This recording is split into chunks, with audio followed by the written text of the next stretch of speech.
this ain't the type of town that you come into and piss around. You know what I mean? We want to know what's going on. I said this last year, and a lot of people gave me flack in the barbershop. I was like, they're bringing in two quarterbacks signed to a 1-year deal. We have nothing after that. So I was already thinking about that. Now, I thought that they would give Justin a deal and extend him, and he would be our future. But right now, we're in disarray. I mean, seriously, and this is not to take shots at Mason Rudolph and whoever is behind them, but with the Steelers franchise, you're not going to win a Super Bowl without a franchise quarterback. It's just not going to happen. It's never happened when they only win with a franchise quarterback. You only win the big game with a franchise quarterback. Is Aaron Rodgers going to come in here in 1 year and give us that? No, I don't think he's going to do that. He's 2 years removed from an Achilles injury. I do like the Steelers offensive line and where they're going with that, so he may have the protection, but we need a guy who can improvise and run down the field and do those things, and I don't think he's going to be able to do that. If we establish the running game and he's able to sit in the pocket, who's he going to throw the ball to now? You know what I mean? He got one main big target, and he's a hell of a big target, but I don't think that's enough. So bringing him to the table right now necessarily, in my opinion, doesn't do much to elevate the Pittsburgh Steelers offense. You know, you've been part of many locker rooms and very talented and veteran defensive locker rooms.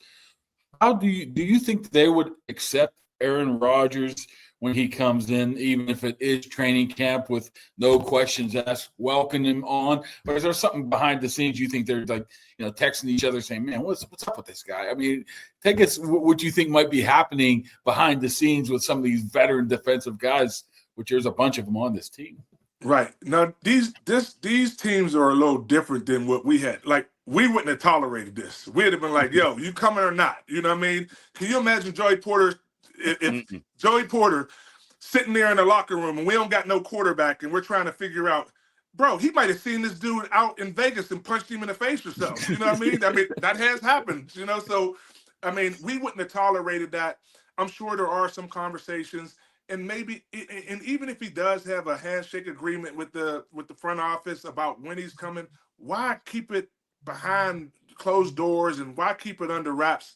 And just, the camaraderie and the stuff that you get in training camp and OTAs and starting to establish things, he's missing that right now. So when you come in after all of that's done and established, like you can't make that first impression on the guys who've already been there, putting in some work and trying to figure out what they're going to be and what their identity is. What is the Pittsburgh Steelers' offensive identity right now?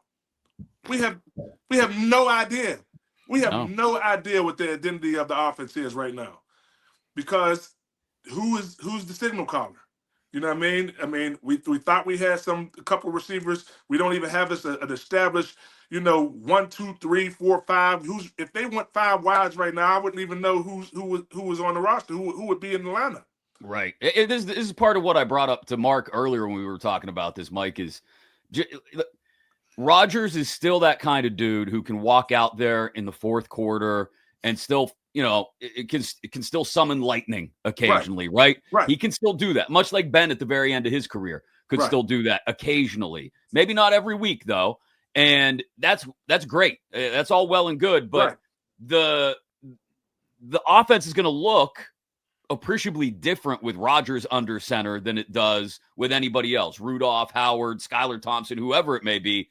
And all the preparation that you're doing through these OTAs, I don't want to say it goes totally out the window once Rodgers walks in, but a lot of it changes when Rodgers walks in because he's going to want the offense to do what he wants it to do, what he's comfortable doing with it. And it doesn't devalue OTAs, but it does make a lot of what you're doing right now. You question how much it's worth. My thing is, okay, him and Arthur Smith, have they sat down and talked about what, the game plan is going to be? That he has to work on timing with different receivers, even so much so as the snap count and how him and Zach are going to, the center QB exchange. Those are all the type of things that you work on right now. Can they do it and get it together? Of course they can. I mean, it can happen, but you get a comfort level about being able to enunciate your voice and the cadence with your offensive lineman. That all goes in, and it takes time to get that in order.